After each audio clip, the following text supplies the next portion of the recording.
rumah di Johar Baru, Jakarta Pusat, Kamis sore roboh. 1 orang meninggal dunia.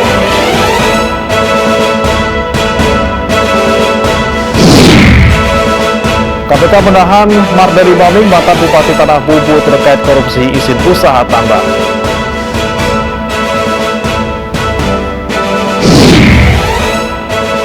Pemimpin Korea Utara Kim Jong-un memperingatkan Korea Selatan terhadap tindakan militer preemptif.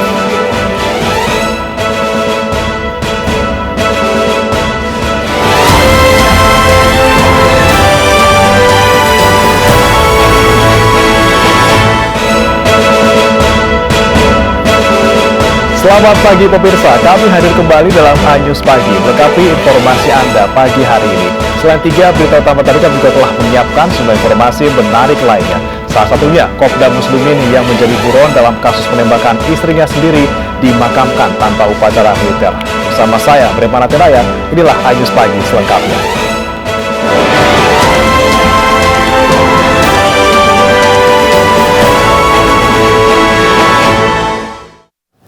Pemirsa, sebuah rumah di Johar Baru, Jakarta Pusat, Kamis sore roboh. 1 orang meninggal dunia, sementara 2 lainnya luka ringan.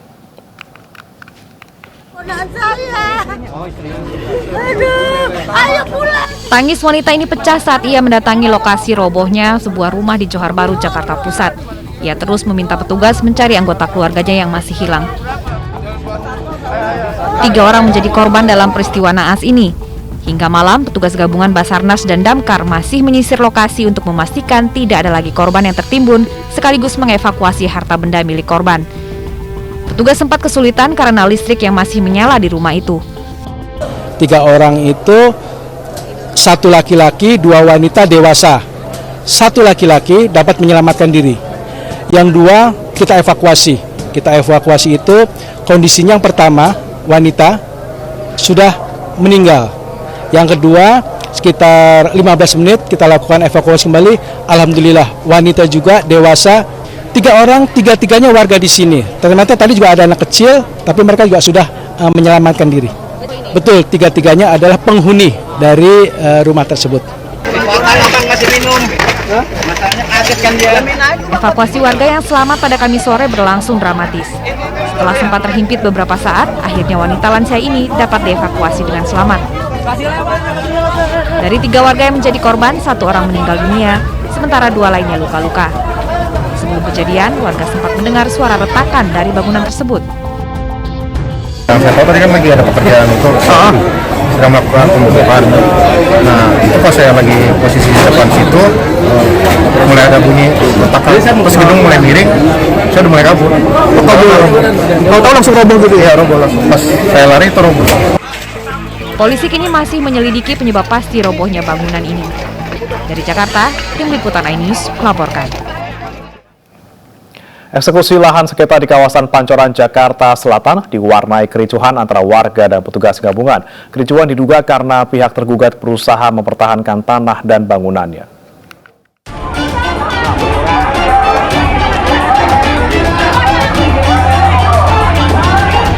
Kericuhan dan aksi saling dorong akibat sengketa lahan antara warga Pengadegan, Pancoran, Jakarta Selatan dan petugas gabungan dari pengadilan tak bisa terelakkan. Kamis siang, sejumlah warga yang diduga sebagai pihak tergugat berusaha menghalangi petugas yang akan melaksanakan eksekusi lahan sengketa sesuai perintah Pengadilan Negeri Jakarta Selatan. Sedikitnya ada 80 kepala keluarga diminta untuk meninggalkan lokasi tersebut.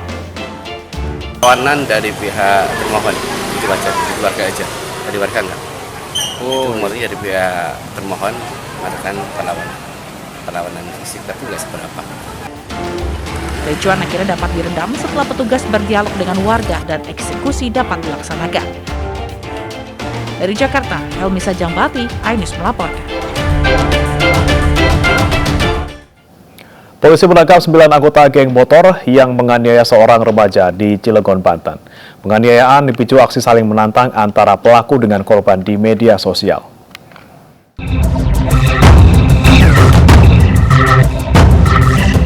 Inilah video penganiayaan yang dilakukan sekelompok geng motor terhadap seorang remaja di Cilegon, Banten. Dengan beringas, para pelaku menyerang korban dengan senjata tajam. korban pun terluka dan hingga kini masih dirawat di rumah sakit. Polisi kemudian menangkap 9 pelaku, 5 diantaranya ditetapkan menjadi tersangka. Polisi juga menyita sejumlah senjata tajam dan 4 sepeda motor. Pelaku dan korban merupakan anggota geng motor yang saling menantang di media sosial. Yaitu kena luka tusukan di tangan, kemudian di bagian rusuk, sama di paha. Informasinya korban baru berumur 15 tahun ya Pak ya? Iya. Saat ini korban masih di rumah sakit atau seperti apa Pak? Masih dalam perawatan di rumah sakit. Korbannya sendiri atau ada yang lain? Untuk korban sendirian. Karena yang teman duanya tadi sudah berhasil lari. Polisi juga meminta para orang tua dan tokoh masyarakat agar sama-sama mengawasi anak-anaknya sehingga peristiwa serupa tidak terulang. Dari Cilegon, Banten, Iskandar Nasution, iNews melaporkan. Sebuah truk tronton berbuatan kayu jatuh ke jurang di pinggiran Danau Toba, Kabupaten Simalungun, Sumatera Utara. Sopir truk tewas mengenaskan terjepit badan truk yang ringsek.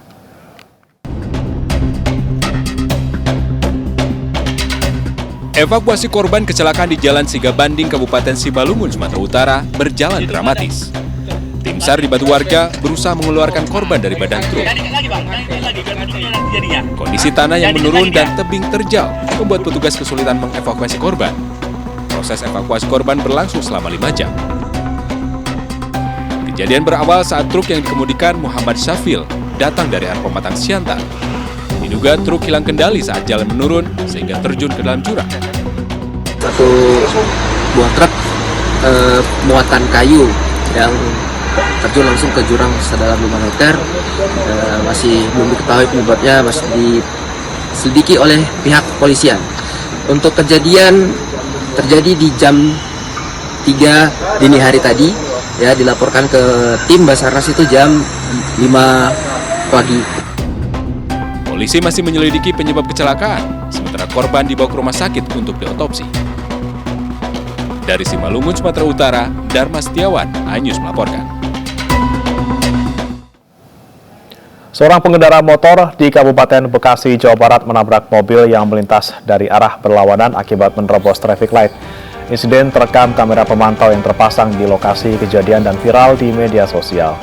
Inilah detik-detik seorang pengendara sepeda motor dengan kecepatan tinggi menerobos lampu merah dan menabrak mobil yang sedang berbelok di perempatan Jalan Delta Mas Boulevard, Kecamatan Cikarang Pusat, Kabupaten Bekasi, Jawa Barat. Akibatnya pengendara motor terpental hingga pingsan dan luka parah. Petugas Satlantas Polsek Cikarang Pusat yang mendapat laporan langsung menuju lokasi kejadian dan melakukan olah tempat kejadian perkara. Sementara pengendara sepeda motor yang terluka parah dibawa ke Rumah Sakit Mitra Keluarga Cikarang Pusat. Kini kedua kendaraan yang terlibat kecelakaan diamankan di kantor Unit Lakalantas Polres Metro Bekasi.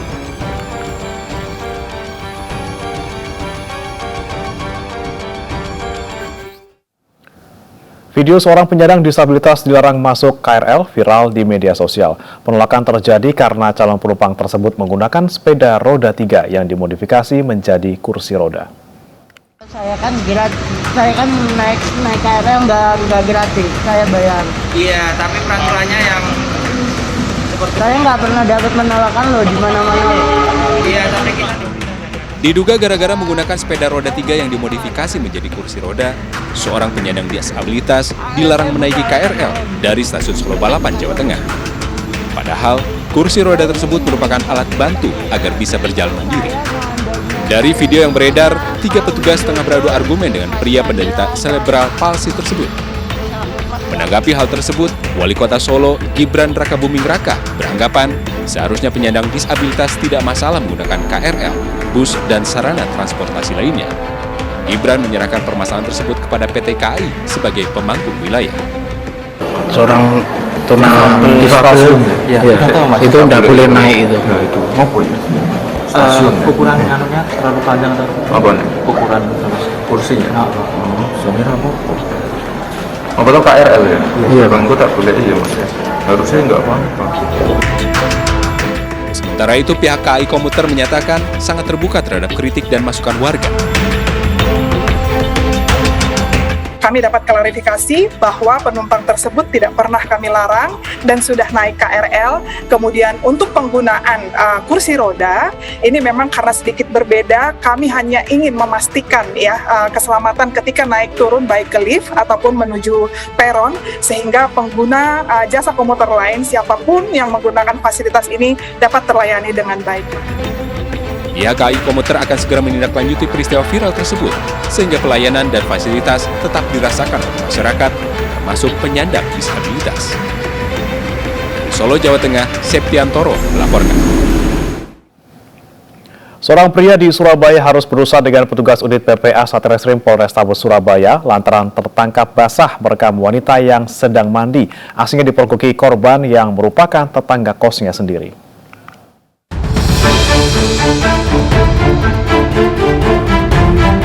Petugas unit PPA Satreskrim Polrestabes Surabaya menangkap FA, 29 tahun lantaran merekam WN, seorang wanita yang sedang mandi yang juga merupakan tetangga indekos pelaku. Aksi bejatnya dilakukan saat melihat korban masuk kamar mandi, lalu langsung mendekati dan merekam korban lewat ventilasi udara. Korban yang berbalik badan dan menyadari ada kamera ponsel merekam sontak berteriak minta tolong. Sudah berteriak dan korban mendengar, saksi mendengar adanya teriakan dari korban, kemudian mengamankan yang bersangkutan dengan handphonenya. Ketika dilakukan pengecekan, ternyata si pelaku ini sebelumnya juga pernah melakukan perekaman dan menyebarkan kepada teman-temannya terkait masalah adanya seorang perempuan yang sedang mandi. Untuk mempertanggungjawabkan perbuatannya, pria beristri ini bakal dijerat dengan pasal tentang pornografi dengan ancaman hukuman pidana 12 tahun penjara.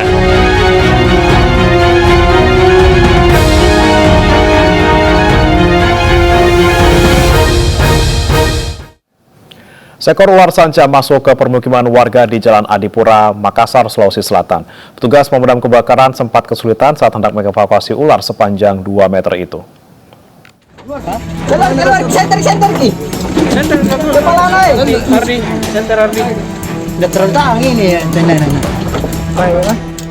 Ular sanca sepanjang 2 meter masuk permukiman di Jalan Adipura, Makassar, Sulawesi Selatan. Saat dievakuasi, ular bersembunyi di sela-sela dinding pada samping lemari. 1, 2, 3. Dengan hati-hati, petugas berupaya menarik badan ular yang terus berontak dari tempat persembunyiannya. Setelah beberapa saat, ular pun berhasil ditangkap dengan menjepit bagian kepala.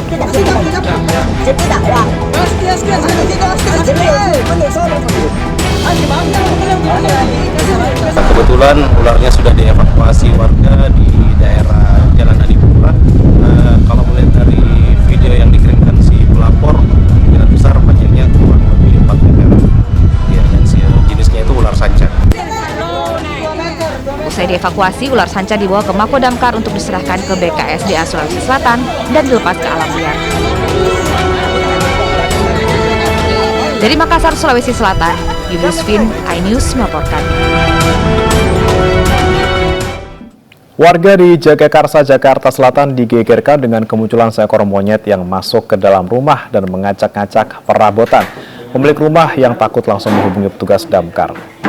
Petugas damkar sektor Jagakarsa mengevakuasi seekor monyet yang masuk ke dalam dapur rumah warga Gang Murni, Jagakarsa, Jakarta Selatan pada Rabu petang. Dengan menggunakan perangkap jaring, petugas menangkap dan memasukkan hewan primata tersebut ke dalam kandang. Menurut warga, monyet yang masuk ke dalam rumah ini merupakan peliharaan milik orang yang berada tak jauh dari rumahnya.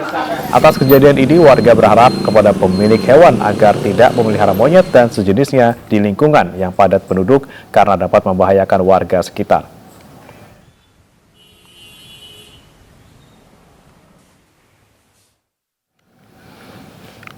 Diduga berselingkuh dengan istri anggota TNI, seorang oknum perwira polisi digerebek warga. Informasi akan hadir usai jeda berikut.